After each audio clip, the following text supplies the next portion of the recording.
2-3 ปีนึกว่าไปได้ดีโอ้สีน้องมาขายตัว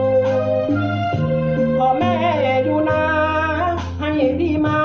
ตามหาจนทั่วมาพบสภาพทุนหัวขายตัวมั่วชายในบ้านโอ้เป็นเพียงนี้เชียวหรือแฟนเราสีไม่นักหามัวเมา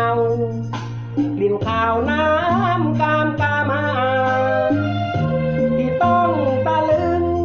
คาดไม่ถึงว่าสีจะกล้าติดเบอร์เขียนคิ้วเขียนตาในตู้กระจกติดแอร์บอกกับพี่ดีๆสิจ้าชายที่เจ้าตามมาหรือแมงดาชุดมากันแน่ที่หลอกคุณหัว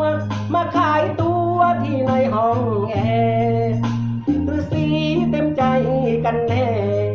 ดูเปลี่ยนแปลงเป็นคนละคนกลับหน้าเธอสีนี้ไปด้วยกันแล้วไปสร้างสวรรค์อยู่บ้านท้อ